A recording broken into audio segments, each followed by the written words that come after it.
একটা বল বাকি তার আগে অ্যাড চলে আসলো। আমরা যেরকম নর্মালি দেখে থাকি সেরকম আসলে এক্সপেকটেশন করা যায় না, বাট স্টিল আমার মনে হয় we are all very happy যে খেলা দেখতে পেরেছি, বিকজ দেখাটাই খুব বড় ব্যাপার ছিল। যেসব বাংলাদেশি টিভি চ্যানেলে দর্শকরা বাংলাদেশের ক্রিকেট ম্যাচ দেখে অভ্যস্ত, এবারের বিশ্বকাপে সেই চ্যানেলগুলো নয়, বরং ভিন্ন একটি টিভি চ্যানেলে দর্শকরা বাংলাদেশের ম্যাচ দেখবেন। শুধু বাংলাদেশের খেলাই নয়, গোটা বিশ্বকাপটাই দেখাবে নাগরিক টিভি।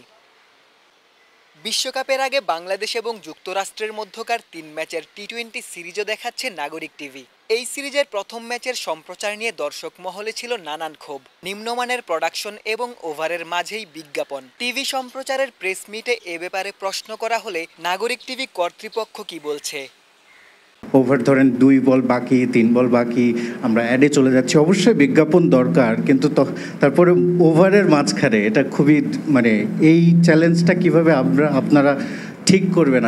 আসলে যে মাঠে খেলাটা হয়েছে, আপনি জানেন যে এই খেলাটা আসলে টুর্নামেন্টের মেইন পার্ট না, এটা একটা এক্সট্রা খেলা। The real game will be starting 2 তারিখ থেকে, এবং এটা হবে আসল খেলা। এবং যেটা আপনারা অলরেডি জানেন যে আইসিসির প্রোডাকশন কোয়ালিটি অথবা প্রোডাকশন ভ্যালু এটা ওয়ার্ল্ড ক্লাস।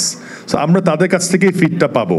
সো এখানে ওই ধরনের সমস্যা থাকবে না যে হয়তোবা একটা বল বাকি তার আগে অ্যাড চলে আসলো কিছু। বাট ফ্রেন্ডলি ম্যাচে হয়তোবা যে টেকনিক্যাল টিম ছিল অথবা যে টেকনিক্যাল সিচুয়েশন ছিল সেটা অবশ্যই আইসিসির আপ টু দ্য মার্ক না।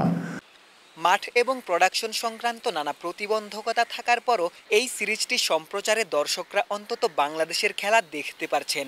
আর সেখানেই স্বস্তি খুঁজেছেন সাবেক বাংলাদেশ অধিনায়ক হাবিবুল বাশার সুমন।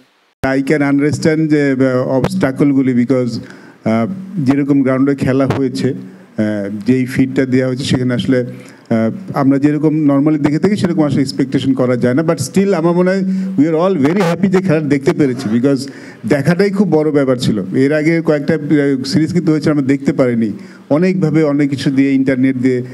আমার মতো যারা একটু ইলিটারেট, ইন্টারনেটে অত ভালো না, তাদের জন্য খুব কষ্ট হয়, কিন্তু যারা নর্মাল পাবলিক, যে আমাদের মতো আর কি, তাদের জন্য খুব দরকার ছিল। তো খেলাটা দেখতে পেরেছি, এটাই আমার জন্য অনেক বড় ব্যাপার। আশা করছি যে ইউএসএতে যখন রেগুলার খেলাবে তখন তারা নিশ্চয়ই এই জিনিসটা আরও ইমপ্রুভ করবে। নাগরিক টিভি এর আগেও ক্রিকেটের সাথে সম্পৃক্ত ছিল।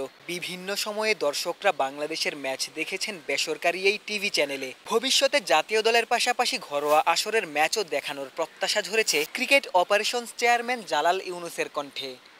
আমরা আশা করব যদি ওনারা আমাদের কিছু ডোমেস্টিক খেলা হয়, খেলাগুলো যদি এখানে যদি ওনারা প্রচার করেন লাইভ, তাহলে কিন্তু আরও ক্রিকেট সামনের দিকে এগিয়ে যাবে।